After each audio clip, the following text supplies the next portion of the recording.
देखो बेटा, आज हमारा नया टॉपिक स्टार्ट हुआ है जिसका नाम है एमएसडी। ठीक है ना। मोस्ट इम्पोर्टेंट टॉपिक है और सबसे ज़्यादा पेपर में पूछे जाने वाला टॉपिक भी है।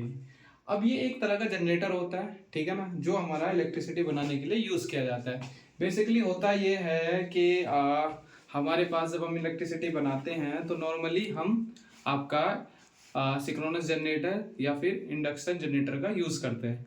तो फिर ये आपका एमएसडी क्या है, इसका जिसकी फुल फॉर्म है आपका मैग्नेटिक हाइड्रो डायनेमिक। ठीक है।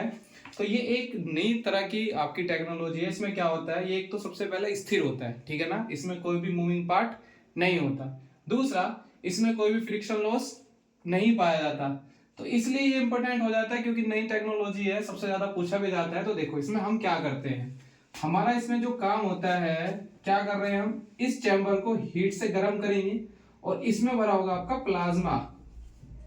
प्लाज्मा उसके बाद क्या होगा, प्लाज्मा का मान लो कि भाई हमने H2O डाल दिया इसमें, तो ये क्या करेगा, दो भागों में टूट जाता है और दो भागों में टूटने के बाद ये क्या होता है, इस तरफ ट्रांसफर होने लगता है। ठीक है ना। दो भागों में कैसे, एक पॉजिटिव और एक निगेटिव। ठीक है ना। दो भागों में एक पॉजिटिव एंड एक निगेटिव, जैसा बैटरी में होता है सेम इसी तरह से कार्य करता है। उसके बाद ये इस तरफ जाने लगता है, जिसकी वजह से क्या होता है भाई, इसमें क्या होता है कि एक तरफ एनोड पे पॉजिटिव और कैथोड पे निगेटिव चला जाता है, जिससे आपकी इलेक्ट्रिसिटी बनना स्टार्ट हो जाती है। और कैसी इलेक्ट्रिसिटी, एसी इलेक्ट्रिसिटी। तो अगर हम इसमें बात करें, ठीक है ना, तो इसकी परिभाषा क्या होगी, तो परिभाषा होगी एक ऐसा जनरेटर, एक ऐसा जनरेटर जिसमें कोई मूविंग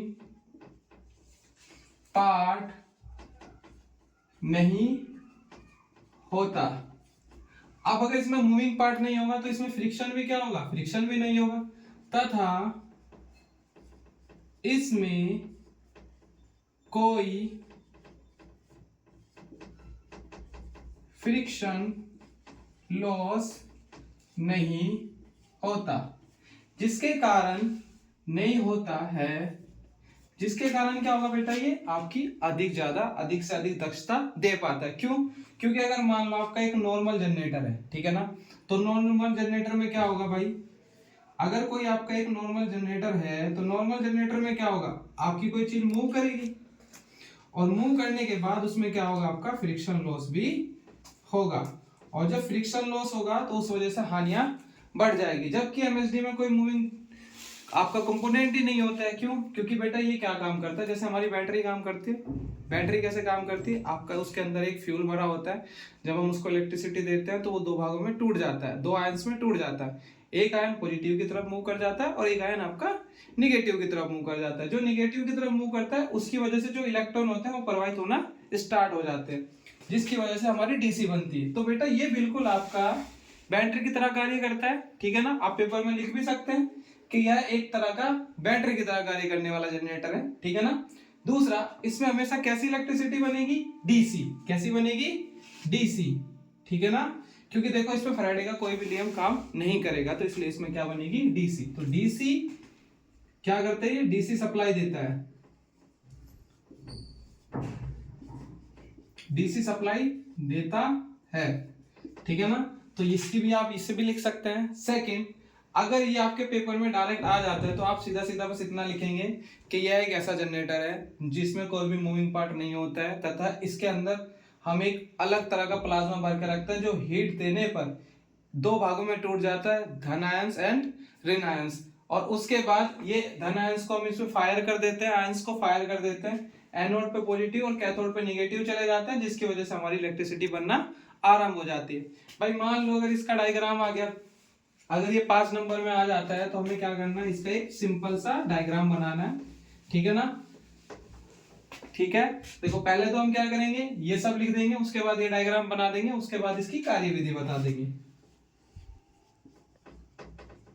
उसके बाद हम इसकी वर्किंग बता देंगे। वर्किंग में हम क्या करेंगे भाई, ये थोड़ा सा गलत हो गया, चलो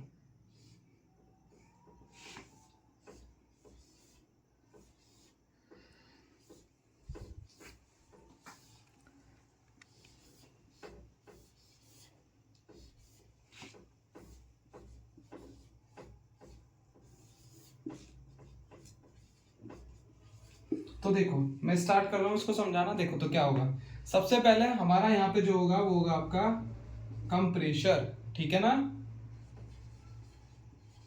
पहले क्या होगा, कंप्रेसर, जहां पे हम आपके फ्यूल्स को रखेंगे। उसके बाद हमारा होगा आपका यहाँ पे हम कर देंगे हीटर, ठीक है ना। और उसके बाद इससे क्या होगा, हम फायर करेंगे आपके प्लाज्मा को किस पे, ये आपका जो जनरेटर है यहाँ पे, ये वाला, ये आपका है MHD जनरेटर।